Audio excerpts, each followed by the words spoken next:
Hi, ఎలా ఉన్నారు అందరూ? Welcome to my channel Neethamma Vantillu. నేను ఈరోజు వంకాయ పూర్ణం చేసి చూపించబోతున్నాను. వంకాయ పూర్ణంలో ఏమేమి కావాలో చూడండి. ఎండు కొబ్బరి, ధనియాలు, పల్లీలు, నువ్వులు తీసుకున్నాను నేను. ఫస్ట్ పల్లీలను వేసి వేరుశనగ గుళ్ళు వేగటం కొంచెం టైం తీసుకుంటాయి కదా. ఫస్ట్ వేరుశనగ గుళ్ళు వేసాను. అన్నీ కూడా మీడియం ఫ్లేమ్లోనే వేయించాలి. ఎందుకంటే హై ఫ్లేమ్లో పెడితే అవి మాడిపోయే అవకాశం ఉంటాయి కాబట్టి. తర్వాత నువ్వులు తీసుకున్నాను. నువ్వుల తర్వాత కొంచెం ధనియాలు చిన్న చిన్న కప్పులు తీసుకున్నాను. తీసుకొని వేయించి తర్వాత చివరిగా ఎండు కొబ్బరి వేయాలి. ఎండు కొబ్బరి ముందుగా వేయించినట్లయితే అదొక రకమైనటువంటి వాసన వస్తుంది.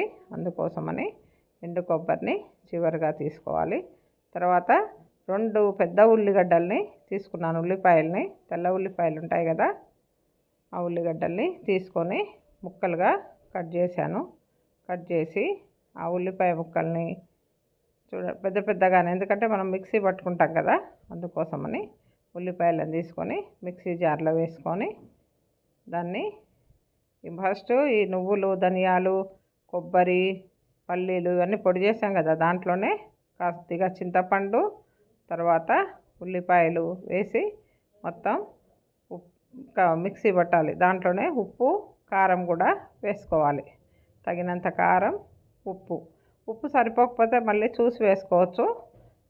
కాబట్టి ఉప్పు, కారం తగిన మోతాదులో మన పిల్లలు తినేట్టుగా చూసి అంతా మిక్సీ పట్టి పెట్టుకోవాలి.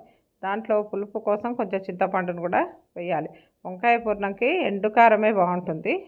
ఎండు కారంనే ఉపయోగించాలి. దోసకాయ పూర్ణంలో అయితే పచ్చికారం అవుతుంది, వేసుకోవచ్చు. కానీ వంకాయ పూర్ణంలో పచ్చికారం బాగుండదు.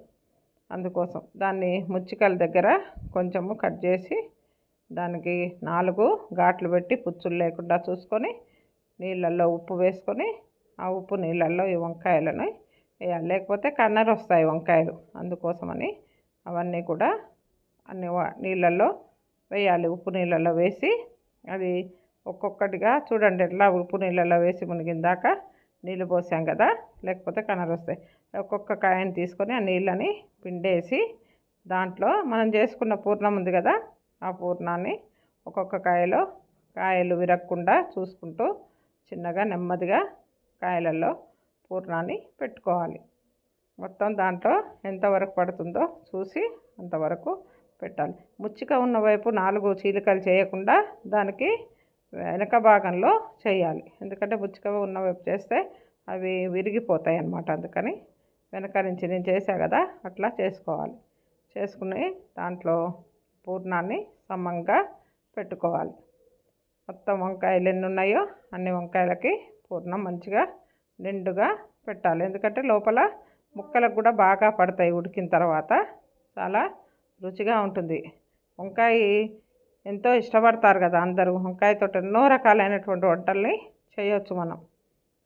అదేవిధంగా పొడితోటి చేయొచ్చు, ఉల్లి కారం పెట్టి చేయొచ్చు, కొత్తిమీర కారంతో చేయొచ్చు. ఎన్నో రకాలైనటువంటి వంకాయ పూర్ణాలని చేసుకోవచ్చు. పచ్చడి చేసుకోవచ్చు, గుజ్జు పులుసు చేసుకోవచ్చు, కాల్చి పచ్చడి చేసుకోవచ్చు. ఎన్నో రకాలైనటువంటి వంకాయ పచ్చళ్ళని మనం తయారు చేసుకోవచ్చు. వంకాయ ఉంటే ఎన్నో రకాలుగా దాంతో ఎన్నో రకాలైనటువంటి కూరల్ని తయారు చేయొచ్చు. ఇవన్నీ పూర్ణం పెట్టుకున్న తర్వాత అవన్నీ ఒక ప్లేట్లో పెట్టుకొని ఒక గిన్నెని తీసుకొని మందపాటి పాత్రను తీసుకొని దాంట్లో నూనె కొంచెం ఎక్కువగానే పడుతుంది. నూనె మంచిగా వేసుకోవాలి.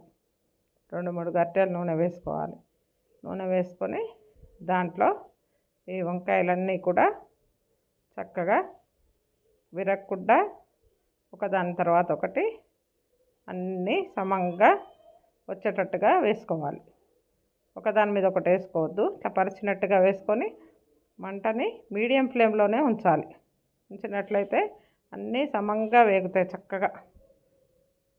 అట్లా పెట్టుకొని దానిపైన ఒక మూతని ఉంచి మూత పైన కొన్ని నీళ్లు పోయండి.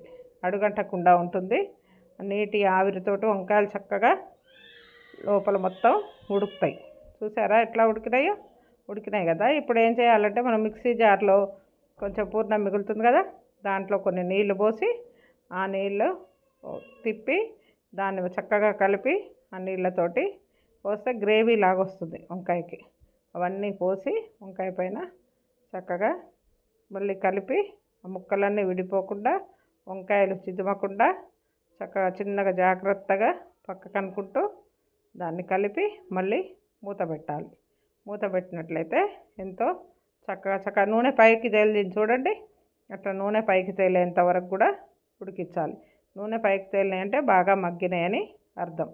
అట్లా నూనె పైకి తేలాక కొంచెం కొత్తిమీర వేసుకొని మూత పెట్టుకొని తీసుకుంటే అద్భుతమైనటువంటి వంకాయ రుచి ఆహా అనేటట్టుగా వస్తుంది. లైక్ చేయండి, సబ్స్క్రైబ్ చేయండి, కామెంట్ చేయండి. Thank you.